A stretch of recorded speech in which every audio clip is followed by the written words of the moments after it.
Woo! We just bought a school bus. So we are living, as it were, on many, many levels of rhythm.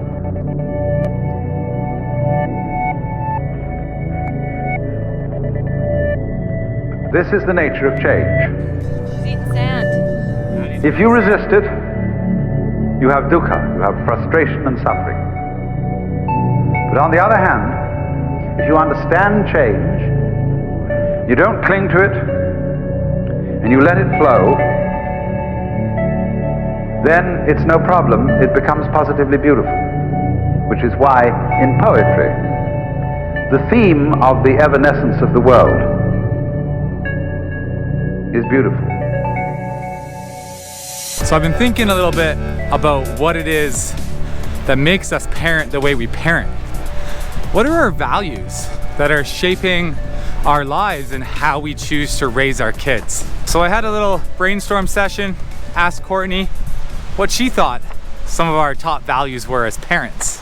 And I came up with these 5 values that shape and mold our family. So number 1, we spend time with our kids. As homeschoolers and as 2 parents who work flexible jobs, we've consciously cultivated a lifestyle where we're able to spend time with our kids and hang out with them often. Now don't get me wrong, this doesn't mean that we don't want the occasional break from them, because adult time and having the odd downtime and a break from parenting is so important. Our kids go to ski programs, soccer programs, forest school, and they go to all sorts of organized programs, but that's only an hour or 2 of the day, or maybe only 1.5 days a week. So we just value spending time with our kids. We get to adventure with them, we get to read with them, play with them, we get to be home with them, we get to help shape them. The second value we came up with is obviously time spent outside, the outdoors.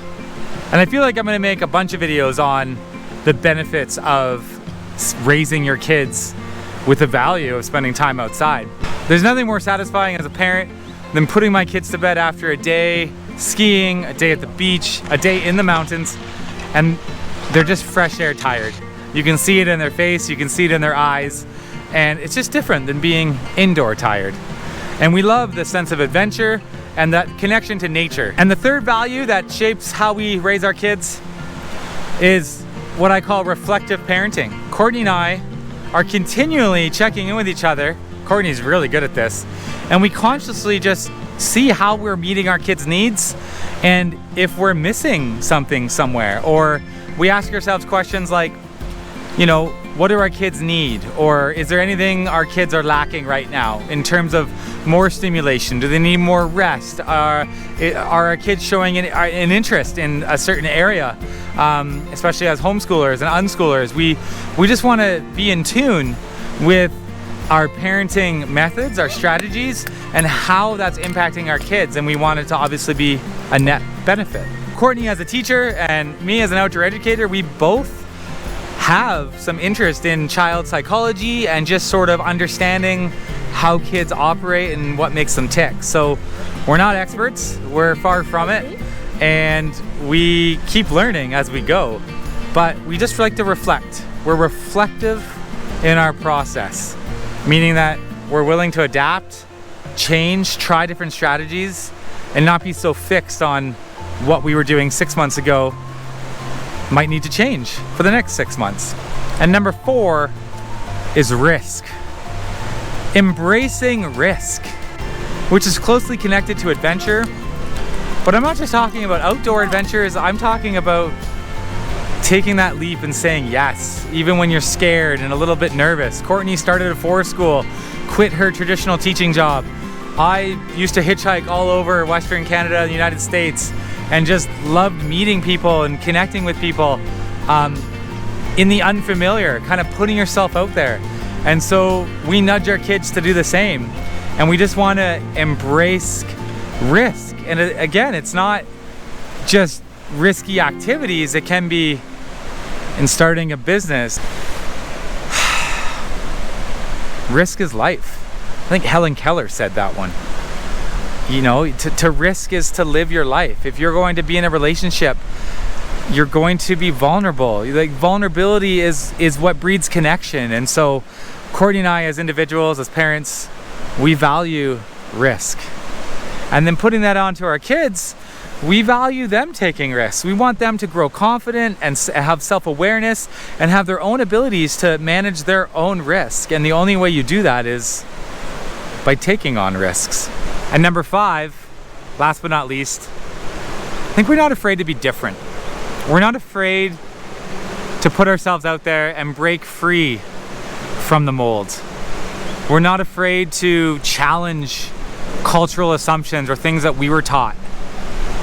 And I kind of like the term unlearning. We're not afraid to, this all ties into maybe that idea of taking on risks and embracing that uncertainty. But there's just a certain sense of confidence that Courtney has as a mom, and I think I have as a dad, that everything's gonna be okay and life is better when you're living your values and you're living true to yourself. We're not afraid to challenge some of the ways we were raised. We're not afraid to ask questions and just challenge some of these cultural assumptions that we have about how life needs to look like. And I think this is one of our greatest strengths, and it's something I love about Courtney the most, is she's not afraid to be her and live her life. And I think that value, having that value close to our hearts and to be aware of that as parents, we're really gonna, it allows us to accept our kids to be however and whoever they want, because there's no mold. There's no one way to be in this life. And this is our life. This is that mountain life. Ask all the questions that box you in. To classify your life with the stroke of a pen. Take those old rules, crumple them and throw them out. We're burning that box right now. Mold breakers, movers and shakers. Don't ever silence your voice. Dream makers, risk takers. Don't ever silence your voice. If you think you were made just to blend right in, to avoid big mistakes or to tally your sins, you might get to the end doing nothing wrong, to find you never laid down. Mold breakers, movers and shakers. Don't ever silence your voice. So do me a favor, hit the subscribe button if you haven't already, and I hope you'll follow us on our journey and just gain some inspiration and entertainment as I continue to document our family's adventures.